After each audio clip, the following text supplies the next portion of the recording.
Sin pulled the trigger that killed your son, now masturbates to memory. You just give me 40 years. Sir? Yes. You just gave me 40 years. Well, guess what? Sir, what's this? Yeah, that's right.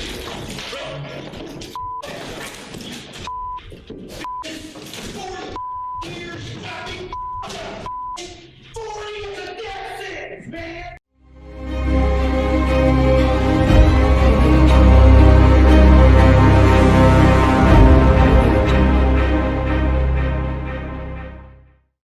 This is Jaleel Smith Riley, who is facing charges for murder in Michigan.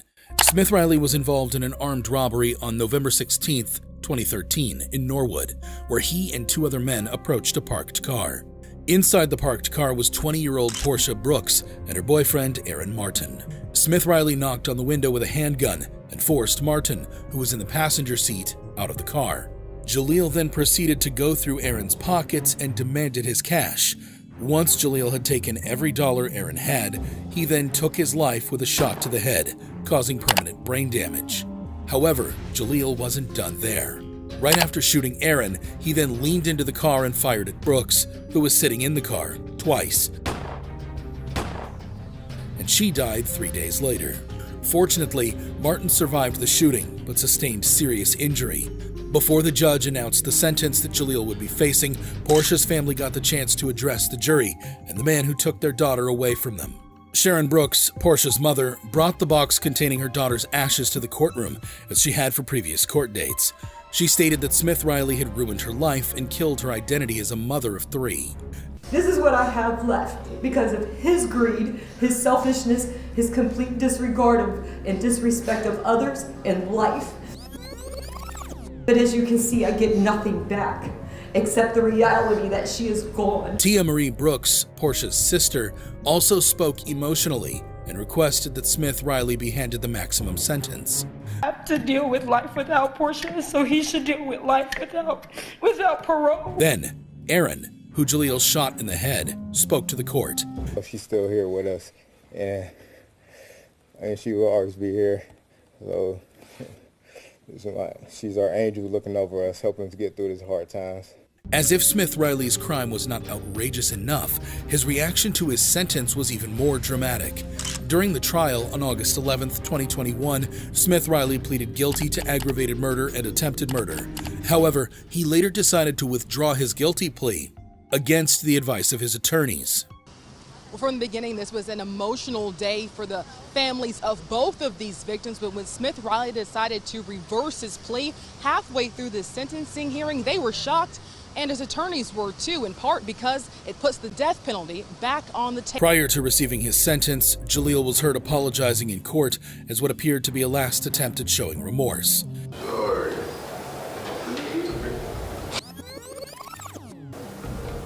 This is what I come up with. Additionally, Jaleel's attorney made a final attempt at saving face.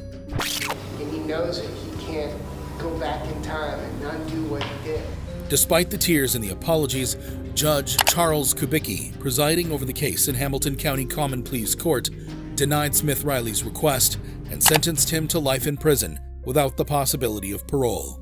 The 23-year-old monster that is currently rotting behind bars collapsed to the floor of the courtroom upon receiving his sentence. Smith Riley also received an additional sentence of 11 years for a related attempted murder charge. However bad you think Smith Riley's case was, it can't be compared to the infamous case of TJ Lane. This is TJ Lane, who's facing charges for multiple murders in Ohio.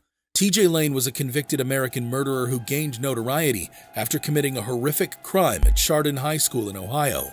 On February 27, 2012, the Ohio Police Department responded to multiple calls from teachers and students that there was an active shooter in the building. High school, we had shots fired, gunshots, multiple gunshots.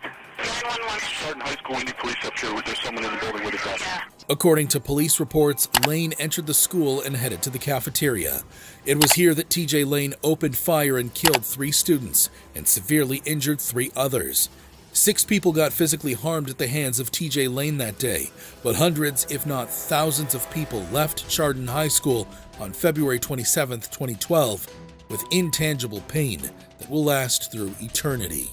glances of your friends laying all over the place. There's blood, there's people screaming, everybody's running in different directions, and you're just trying to get out. I saw a kid holding a gun pointing it towards a group of kids. Do you remember the look on the gunman's face? I never looked at his face, I just looked at the gun. I still can't think about it all because it's just so scary. Lane's actions sent shockwaves through the community. He was swiftly apprehended and charged with 3 counts of aggravated murder, 2 counts of attempted aggravated murder, and 1 count of felonious assault. As if the murders were not bad enough, Lane showed no remorse for his actions at the trial and refused to cooperate with his attorneys. Instead, he appeared in court wearing a t-shirt with the word killer written on it, and even gave the middle finger to the victims' families. During the sentencing hearing, Lane made a shocking statement. Saying pull the trigger to kill your son, now masturbates to memory. The statement caused outrage and disgust, not only among the families of the victims, but also across the entire nation. The judge presiding over the case, Judge David Fury, described Lane's behavior as heinous, unprovoked, and senseless, and sentenced him to 3 life sentences in prison without parole. Lane didn't even bat an eyelid when he heard his sentence. He remained emotionless and unremorseful. Lane's behavior and reactions were likened to that of a psychopath. However, not every convict remained emotionless after hearing their sentence, like in the case of Ryan Stone. This is Ryan Stone, who is facing charges for going on a crime splurge throughout the nation, including kidnapping and assault, all of which was captured and broadcasted live by helicopters. The chase began after Stone hijacked a car with a 4-year-old boy inside and drove off, leading police on a dangerous pursuit that lasted more than an hour. During the chase, Stone drove up to 100 miles per hour and was reckless in every regard of the word. He's seen here overtaking an innocent civilian on the highway, throwing them out of the car before carrying on in the new vehicle. But that's not all. Watch here as he exits the highway, opens the car door at full speed, then slams onto the brakes right before crashing into another car parked in an intersection. Investigators believe this was a sorry attempt at another carjacking. Stone also crashed into several other vehicles during this chase, causing numerous injuries. At one point, he even came inches from taking out a policeman who was trying to place stop sticks on the highway. He eventually crashed the stolen car and attempted to flee on foot.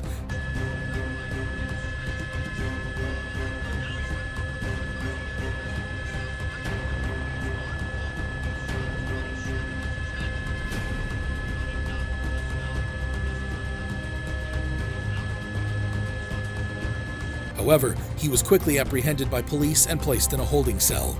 As if Stone's actions weren't bad enough, he was caught on tape boasting about his actions to a friend who visited him in the cell. Hey, did you know I made the news in the UK and Australia? What? Yeah, my lawyer told me I made the news in the UK and Australia. If you type in Grand Theft Auto on YouTube, my shit comes up first. Ryan also believed that he should be compensated for his viral car chase because the news channels are using his car chase footage. I'm going to contact Channel 7 News or have you contact Channel 7 News or somebody. You guys aren't getting paid using my name. Stone was charged with 26 crimes involving kidnapping, motor vehicle theft, assault, and eluding police. Stone's sentencing hearing was emotional. In court, many of his victims and their families can be heard speaking about the impact of his crimes on their lives. Some spoke of physical injuries they had sustained in the crash, while others described the emotional trauma they had experienced due to the incident. Stone spoke at the hearing. He cried, expressed remorse for his actions, and apologized to his victims. Isn't it ironic that in the same week, Ryan was captured in the video on the left laughing and boasting about his crimes, and on the other video on the right, he's seen crying and begging for sympathy from the court, as he finally realized the severity of his actions. Despite his apology, the judge in the case was unmoved, noting that Stone had shown a pattern of criminal behavior and that he posed a threat to society. The judge handed down the maximum sentence possible. Stone pleaded guilty to all charges and was sentenced to 160 years in prison without the possibility of parole. Stone was in tears when he learned he'd spend the rest of his life in prison. Stone blamed his actions on drugs, and his show of remorse might be sincere. However, some convicts are rather shocked by their sentences, like in the case of Seth Welch and Tatiana Fusari. This is Seth Welch and Tatiana Fusari, who are facing charges for first-degree murder in Michigan. Seth and Tatiana were the parents of 10-month-old Mary Ann Welch, who police said died of malnutrition and dehydration due to neglect on August 2nd, 2018, in Solon Township, Kent County, Michigan. Child Protective Services had been involved with the family since 2014 after THC was found in the system of their firstborn child. Mary weighed only 8 pounds at the time of her death. Her parents refused to seek medical help, citing religious reasons and distrust of the medical system. The family home was found to be unhygienic during the initial investigation, with evidence of vermin, insects, and mold. The doctor who performed the autopsy confirmed that Mary was suffering from chronic malnutrition caused by withholding food and water. Seth's call to 911 revealed their level of neglect for their daughter. And he said, when you found her, she was already believed to be deceased, right? Yes. And that's when you consulted with a lawyer? Yep. Do you believe she was beyond help already? Oh, yeah. She was dead as a door now. When in court, the prosecutors made sure to highlight just how neglectful the parents were of their 10-month-old child. You didn't know that. And don't tell me you didn't intend that, because you didn't get her little tush out of that crib. You left her in there. You ignored her because she was an inconvenience. The couple was initially charged with felony homicide murder in August 2018. In June 2020, Seth Welch was convicted of first-degree murder and sentenced to life in prison without parole. In 2021, Fusari testified that her husband was abusive and that she was not allowed to take Mary to the doctor. He got very angry with me. He smacked me across the face and he told me that he knows he said, you know what the I think about doctors. I told you Mary is fine. She's fine, now drop it. In November 2021, Fusari was sentenced to life without parole for first-degree murder and an additional 15 to 30 years for first-degree child abuse. When the judge pronounced their life sentence, Seth's mouth dropped open in shock and Fusari started crying. For many people, this couple got what they deserved. However, this wasn't the only time a convict got a sentence that felt like justice. There was the case of Esteban Carpio. This is Esteban Carpio, who is facing charges for murder in Rhode Island. Carpio is an American murderer who killed a detective at a Providence police station in 2005. Providence Police Detective Sergeant James L. Allen and another detective were questioning Carpio at the Providence Police headquarters for accosting an 85-year-old woman, Madeline Gata. According to police reports, the second detective left to the third-floor interview room to retrieve some water. It was here where things took a turn for the worst. Carpio had asked for water, and the two detectives that were in there with him, one left to go get the water and locked the door behind him. And they tragically heard Detective Allen say, I think he's going to kill me. He's got my gun, he's going to kill me. By the time they broke it down, the officer was dying, and Carpio had jumped out the window. However, he was recaptured a few minutes later amid struggles with the police. But that was not the end of the drama. Due to the risky jump and struggles with the police, Carpio sustained injuries. When it came time for his sentencing, Carpio came to court wearing a mask designed to keep him from spitting at or biting others. His face was red, bruised, and swollen. When he appeared in court, his family members screamed and accused the police of brutality. The family believed that they forced him to wear the mask to try and hide the brutal revenge beating they gave Carpio behind closed doors. In fact, Carpio's aunt went on live TV to say this. It's police brutality. He was mentally ill and he needed help and we couldn't get it. We tried and tried. And he didn't deserve this. However, Providence Police Chief Dean M. Esserman argued that Carpio's injuries were sustained when he jumped from the third-floor interview room and resisted arrest. The FBI later investigated the police, but it was concluded that they did not use excessive force. No civil rights violation when injuries are incident to arrest, meaning if he's fighting the police officers, the officers have the right to use whatever force necessary to subdue the subject.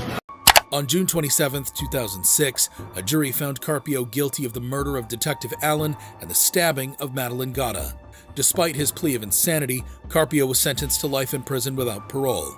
At first, he showed little reaction to his sentence and remained unmoved. However, later, in an attempt to win over the jury, he was heard apologizing for his actions. Every day, I face the facts of what I did and what happened. Carpio claimed he was suffering from mental illness at the time of the crime, but the court didn't entertain the claims.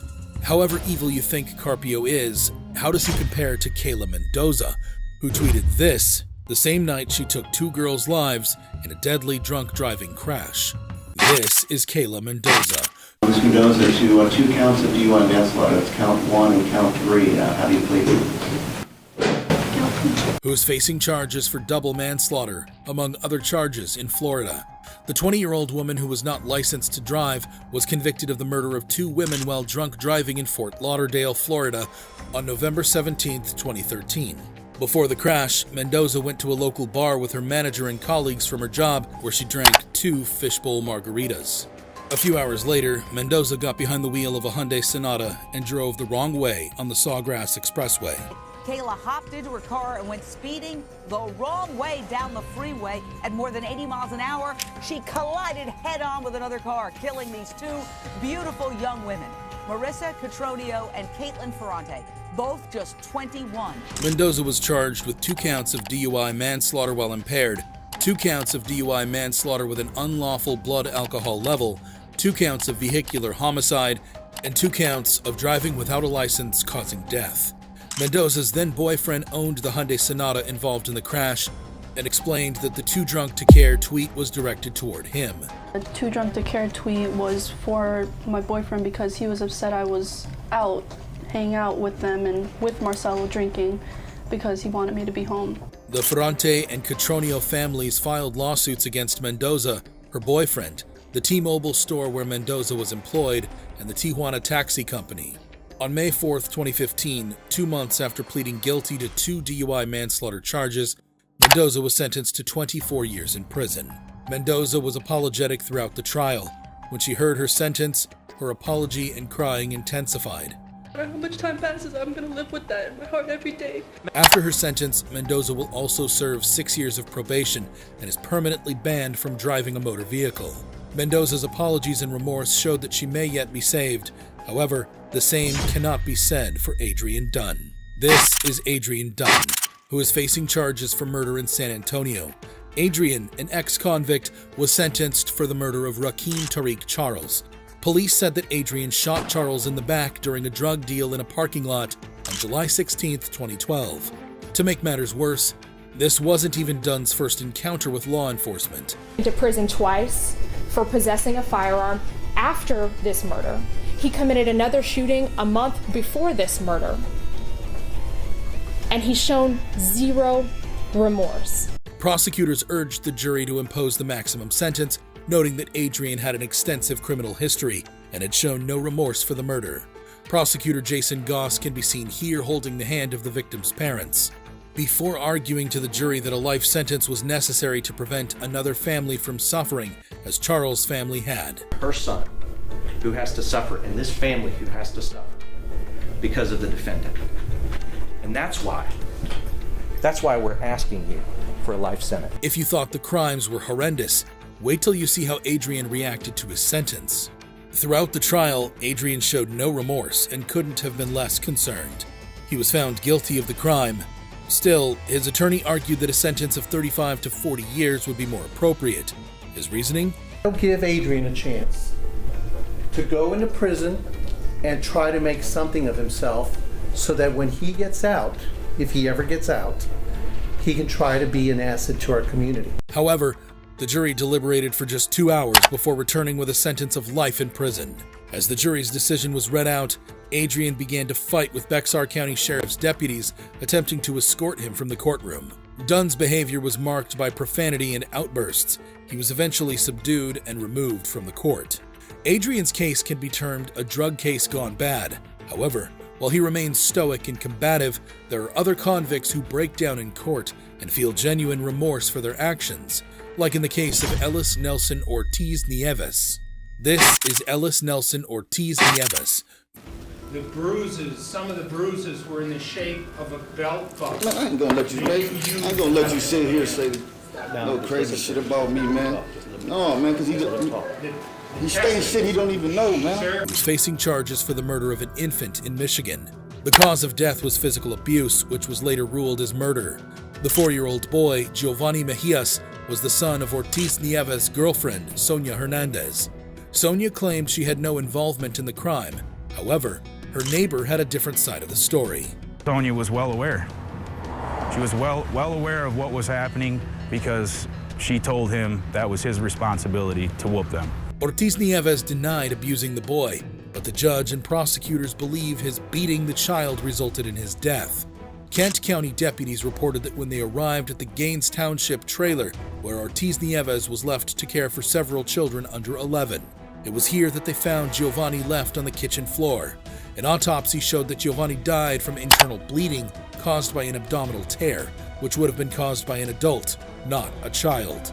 During the trial, Kent County Circuit Court Judge Mark Trusock can be heard condemning Ortiz Nieves' actions, reprimanding him in very strong words, and insisting that he should never be allowed out of prison. You are the lowest form of human life that I've been able to observe or see. That you committed this murder and that you beat this little boy to death. The judge described the injuries suffered by Giovanni before his death, causing Ortiz Nieves to become upset and struggle with deputies, who had to remove him from the courtroom. You had put cigarettes out on this poor little child. There was evidence of that from the pictures. Anybody says anything back there?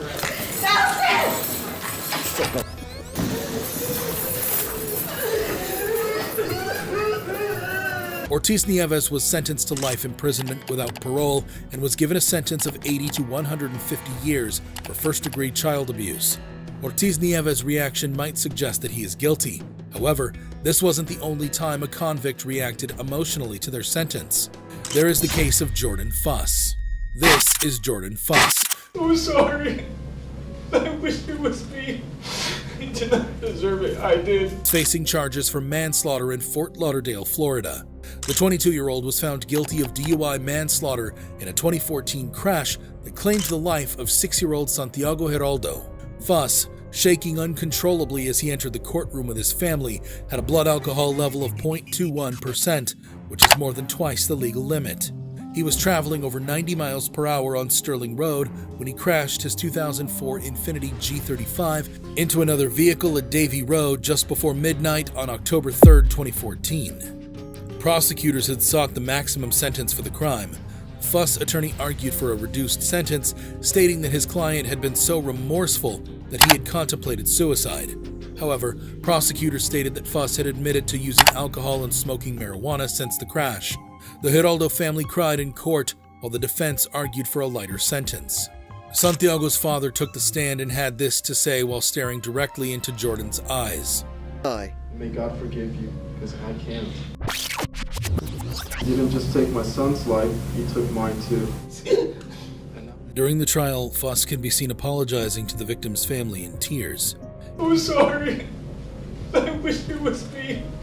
He did not deserve it. I did. He also expressed his love for his family members and girlfriend, whom he met online after the crash. Then came the verdict, as Jordan was sentenced to 14 years in prison. The court imposes the lowest permissible prison sentence allowable by Florida's Criminal Punishment Code, 14.625 years. He continued crying as he learned his fate. I love you guys so much. I love you. Fuss might have learned his lesson. However, some crimes require more than being remorseful, like in the case of Antonio Barbo, a 13-year-old who murdered his own grandmother for money to buy pizza and pot. This is Antonio Barbo, who is facing charges for murder in Wisconsin.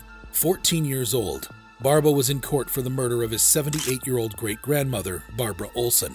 Rather than trying to explain what this 14-year-old monster did, let's hear it directly from the mouth of the killer. I tried to scare her to get money and then use force if needed.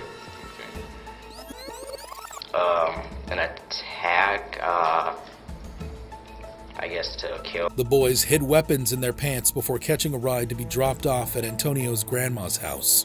What happened when the boys got inside is shocking. She knew I was on the run and she said she was going to call my mom. He nodded and then I took the first swing. Okay, and when you say that you took the first swing, is with the hand axe? Yes, sir. Antonio also said that he tried to put his great-grandmother's body in a car trunk, but when he couldn't, he left it in the garage and covered it with a blanket. Judy, Barbara's granddaughter, was the person who discovered the body. She quickly ran to a neighbor's house to call the police. please send an ambulance and the police. My mother is laying in the garage and there's a lot of blood and there's a blanket over her head. There's a lot of blood. How did the blanket get over her? I have no idea. And how old is your mother? She is 78. And is she breathing? I don't know. I can't look. The blanket is over her head and I can't look. Okay, who's there with you? Oh, God, the neighbor. Okay, can the neighbor check if she's breathing? Oh, You don't have to go and look. You don't have to go. If your neighbor can just go and check if she's breathing. Okay, he would like you to check. Are you sending somebody? I'm working on it. I need to know if she's breathing. While Judy and her neighbor are left frantic to call for help and try and save Barbara, Antonio and his accomplice used the $155 to get high and enjoy some pizza. During the trial, you can see Barbo reading a statement, apologizing for the killing and asking for forgiveness. Barbo said he regretted his actions. Regardless of his apologies, Barbo was sentenced to life imprisonment as he continued crying. However shocking you think Barbo's case was, LaShirley Morris's case gives it a run for its money. This is LaShirley Morris, who is facing charges for murder in Atlanta. LaShirley is accused of killing 3-year-old Kwan Mason. The cause of death was physical abuse with a baseball bat, which was later ruled as a homicide. The incident occurred October 21, 2017, when Morris beat the boy as punishment. But what punishment could be so severe that a child is beaten to death? Well, listen here. And then a violent death for taking a cupcake from the kitchen. A child who was inside the home witnessed the attack and reported the events to the police. Not awake, he's not alert. No, he's not alert. He was breathing at first. Now he's not breathing. Morris's sister, Glendria Morris, was also charged in the child's death because she did not intervene during the incident. The victim, Kwan Mason, lived with Glendria Morris, who was also his legal guardian at the time of the alleged killing. Kwan and 3 of his siblings entered the Division of Family and Child Services care after their mother was arrested on a reckless conduct charge in March 2017. According to DFCS records, Mason allegedly left her children home alone, had anger issues, and abused the children. Geraldine Mason, the victim's mother, was released in April 2017 and reunited with one of her children, but requested temporary guardianship for Kwan and his twin brother, according to DFCS records. In court, the 911 call LaShirley made showed that the baby was already dead before first responders arrived. LaShirley Morris was found guilty of murder, aggravated assault, and cruelty to children charges and was sentenced to life in prison with the possibility of parole after pleading guilty to murder. LaShirley's actions were horrible. However, Hoskins' reaction seemed to top it. This is Jaleel Hoskins, who is facing charges for murder in Michigan for the murder of his girlfriend Latrice Mays. Mays, a mother of 5, disappeared in March of 2013. Her sudden and mysterious absence led to her family wanting answers and ultimately a nationwide search. Initially, Hoskins denied being involved with the murder whatsoever. I have nothing to do with the murder. I have nothing to do with the disappearance. However, Hoskins quickly changed his plea when he heard the testimonials and evidence being argued against him. First, Hoskins' own cousin took the stand. After the domestic or whatever happened, I guess she, after they left, she said she was going to tell the police that he stabbed her about doing it. Doing what? Killing her. I guess he choked her or something. Did he say he choked her? Yes. Then, one of Hoskins' close friends took the stand. Said, I did her, I need some help, I can't carry her by myself. Lastly, on the same day of the murder, police dashcam footage showed them responding to a call Latrice had made in which she claimed Hoskins was abusing her. After hearing the piles of evidence against him, Hoskins was forced to change his plea. Hoskins pleaded guilty to the murder of Latrice Mays and also admitted to tampering with the evidence. Hoskins, a habitual criminal offender, decided to take Mays' life because he was afraid she would report his assault on the father of 2 of her children to the police. Hoskins was initially charged with open murder, which carries a mandatory life sentence without the possibility of parole. Mays was afraid she would not regain custody of 2 of her children if she did not cooperate with law enforcement in the assault against the children's father. Hoskins was given a maximum life sentence in prison as a repeat offender. He attacked the podium before being restrained by police.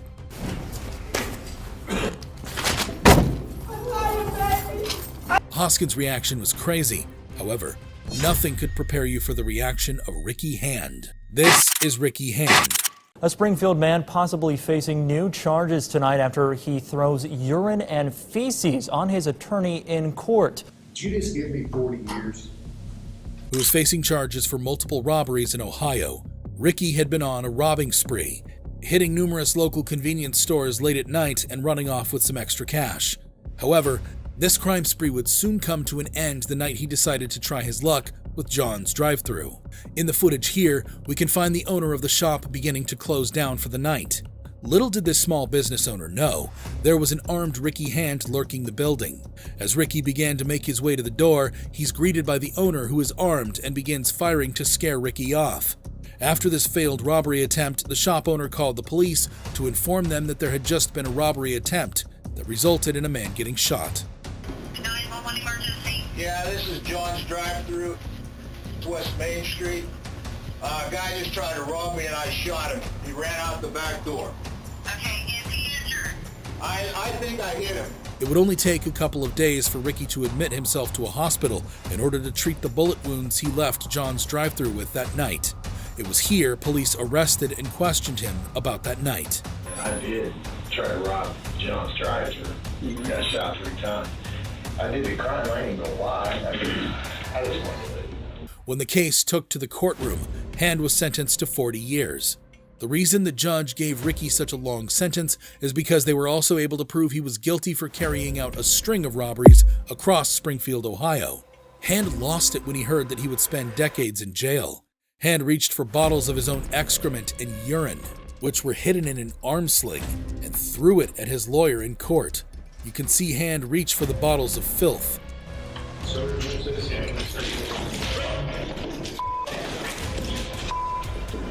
As a result of the courtroom incident, Hand was charged with an additional 5 counts of harassment with bodily substances, 1 for his attorney and 4 for the deputies present. He's also charged with obstructing official business and retaliation. If you thought these reactions were shocking, you'd be amazed at this video of dangerous killers who wanted the death penalty.